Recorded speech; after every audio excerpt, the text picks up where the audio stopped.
하늘의 뜻 같다. 안 일어났으면 좋겠지만 일어났다면 그건 하늘의 뜻이 아니겠느냐. 이걸 왜 그럴까? 왜 당했을까? 이렇게 생각을 할지, 이미 일어난 일이고 내가 잘 대응해 봐야지 라고 대할지는 우리가 선택할 수 있지 않을까.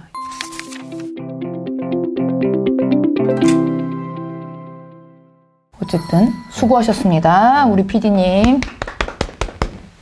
변호사님이 생각하는 최악의 소송 어떤 게 있을까요? 최악의 소송? 있어요 진짜. 먹으면서 얘기해도 돼요?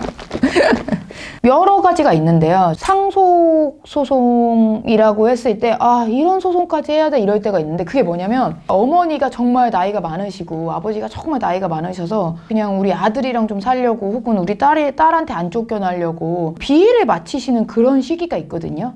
근데 그 전에 예를 들어서 증여를 하고 다른 분들한테 이랬을 때 함께 사시는 분들이 막 옆에서 얘기한단 말이야. 엄마는 왜 그건 오빠를 줘가지고 막 이러면 난 준 적 없다 막 이렇게 한단 말이야. 준 적 없다고? 이거 증여한 게 아니라 부당하게 한 거야? 증여를 취소해야 되나? 그때 나 뭐 강요받았다 막 이렇게 한다고. 근데 그게 실제로 그러지 않은 경우도 많거든요. 그 말로만 소송이 진행되는 경우가 있어요. 80이 넘고 거의 90 가까이 되시는 분이 그 재산을 다시 돌려놓는다고 한들 어떤 큰 실익을 받는다고 그 소송까지 하시면서 막 법정까지 나가시고 그러겠어요. 저는 그런 거 원고 대리는 정말 거의 안 하거든요. 강요해서 증여한 게 막 정말 확실할 때가 있어요. 그런 거 아니면은 저는 하면 안 된다고 해요. 왜냐면 정말 어머니가 줄 의사가 없었냐, 제가 직접 물어봐요. 다른 분들 없이 정말 맞냐 이렇게 하는데, 그렇지 않고 그냥 이렇게 소송이 막 남발하듯이 되는 경우 있거든요. 그러면 그 증여를 받고 갑자기 막 이런 소송을 당한 그 상대도 막 엉엉 울고 그 법정에서 진짜 욕도 해요. 그 법원에 보면은 뭐 이 저 나쁜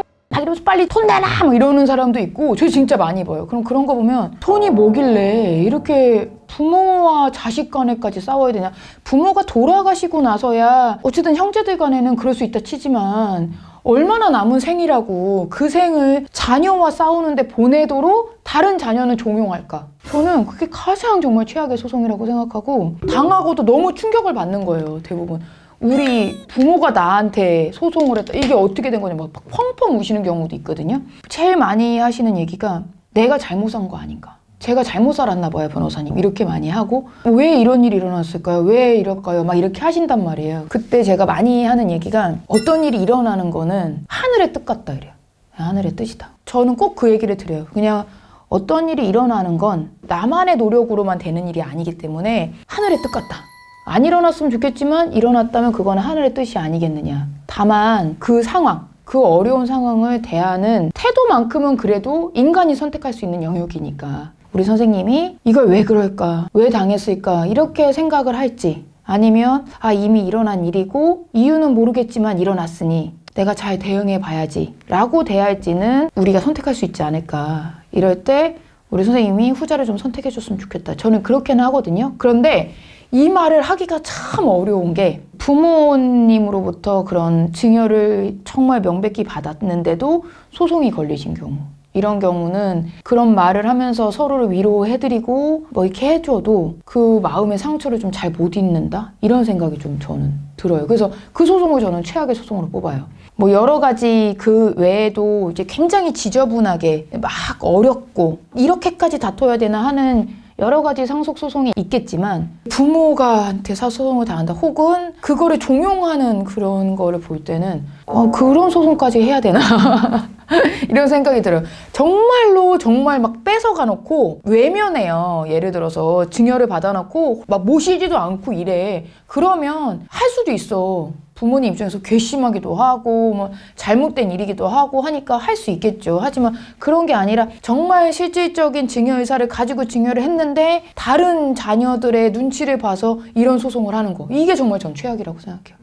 어떻게 부모를 상대로 그런 종용을 하고 그럴 수 있어요. 아무리 재산이 중요하다 하더라도. 그래서 저는 그 소송을 좀 잘 안 하려고도 하고, 원고가 되는 경우도 있으니까 원고가 됐을 때는 정말 실질적 의사였는지 여부를 저는 그냥 단독으로 제가 만나서 해요. 아무도 들어오지 못하게 하거나 제가 직접 병원에 가던가 집에 가서 정확히 받아요. 그거를 영상도 다 찍고. 왜냐면 정말이 맞는지 나는 확인하고 싶고, 그렇지 않고는 그 아들 말이나 딸 말 듣고는 저는 잘 안 해요. 그건 말이 안 된다고 생각하기 때문에.